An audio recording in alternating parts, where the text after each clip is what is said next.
ನೀವು ಯಾವಾಗ್ಲೇ ಆಂಜನೇಯ ಸ್ವಾಮಿ ದೇವಸ್ಥಾನಕ್ಕೆ ಹೋದಾಗ ಈ ನಿಯಮ ಪಾಲಿಸ್ರಿ, ಖಂಡಿತ ಕೋಟಿ ಪುಣ್ಯ ನಿಮ್ಮದಾಗುತ್ತೆ. ನೀವೇನ್ ಕೇಳಿರ್ತೀರೋ ನಿಮ್ಮ ಕೋರಿಕೆಗಳು ಆದಷ್ಟು ಬೇಗ ಸಿದ್ಧಿ ಆಗುತ್ತೆ.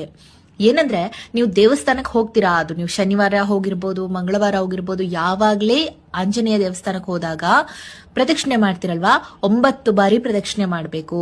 9 ಬಾರಿ ಪ್ರದಕ್ಷಿಣೆ ಮಾಡ್ಬೇಕಾದ್ರೆ ಸುಮ್ಮನೆ ಸುತ್ತೋದಲ್ಲ, ಪ್ರತಿ ಪ್ರದಕ್ಷಿಣೆ ಆದ ನಂತರ ಆ ಒಂದು ಆಂಜನೇಯನ ದರ್ಶನ ಮಾಡಬೇಕು. ಆಯ್ತಾ? ಪ್ರದಕ್ಷಿಣೆ ಆದ್ಮೇಲೆ ದೇವಸ್ಥಾನದ ಒಳಗಡೆ ಹೋಗಿ ತೀರ್ಥ ಪ್ರಸಾದ ಎಲ್ಲ ತಗೊಂಡು ಕುತ್ಕೊಂಡ ಮೇಲೆ ಕೆಲವೊಬ್ಬರಿಗೆ ಹನುಮಾನ್ ಚಾಲೀಸ್ ಓದುವಂತ ಅಭ್ಯಾಸ ಇರುತ್ತೆ.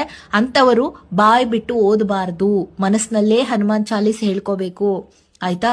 ಇನ್ನೂ ಒಂದು, ಸುಮ್ನೆ ಕುತ್ಕೊಂಡು ಏನೇನೋ ಯೋಚನೆ ಮಾಡೋದಕ್ಕಿಂತ ಒಂದು ಶಕ್ತಿಶಾಲಿ ಮಂತ್ರ ಅಂತಾನೆ ಹೇಳ್ಬೋದು. ಅದ್ಭುತವಾದ ಎಷ್ಟೋ ಜನ ಮಾಡಿ ಒಳ್ಳೆದನ್ನ ಕಾಣಿಸ್ಕೊಂಡಿದ್ದಾರೆ. ಓಂ ಹ್ರೀಂ ಹರಿಮರ್ಕಟ ಮರ್ಕಟಾಯ ನಮಃ. ಇದನ್ನ ನೀವು 3 ಸರಿ ಹೇಳ್ಬೋದು, 21 ಸರಿ ಹೇಳ್ಬಹುದು. ಇನ್ನೂ ಸಮಯ ಜಾಸ್ತಿ ಇತ್ತು ಅಂತಂದ್ರೆ 108 ಸರಿ ಹೇಳಿ. ಇದರಿಂದ ಏನ್ ಲಾಭ ಅಂದ್ರೆ ನೀವು ಕೇಳಿರುವಂತ ವರ ಆದಷ್ಟು ಬೇಗ ನಿಮ್ಗೆ ಸಿದ್ಧಿ ಆಗುತ್ತೆ. ಆಂಜನೇಯನ ಅನುಗ್ರಹ ನಿಮ್ಮ ಮೇಲೆ ಬೀಳುತ್ತೆ. ಮನೆ ಕಟ್ಸೋದು, ಮದ್ವೆ ಆಗೋದು, ಮಕ್ಕಳು ಚೆನ್ನಾಗಿ ಓದ್ಬೇಕು, ಅಥವಾ ಯಾರ್ದೋ ದೃಷ್ಟಿ ಬೀಳ್ತಾ ಇದೆ, ವ್ಯಾಪಾರ ಅಭಿವೃದ್ಧಿ ಆಗ್ತಾ ಇಲ್ಲ, ನಿಮ್ಗೆ ಏನೇ ಕಷ್ಟ ಇದ್ರು ಸಹಿತ ಈ ಮಂತ್ರದಲ್ಲಿ ಅಷ್ಟು ಶಕ್ತಿ ಅಡಗಿದೆ. ನೀವು ಒಂದ್ಸರಿ ಟ್ರೈ ಮಾಡಿ ನೋಡಿ, ಖಂಡಿತ ಖುಷಿ ಪಡ್ತೀರಾ, ಜೀವನದಲ್ಲಿ ನೆಮ್ಮದಿ ಕಾಣ್ತೀರಾ.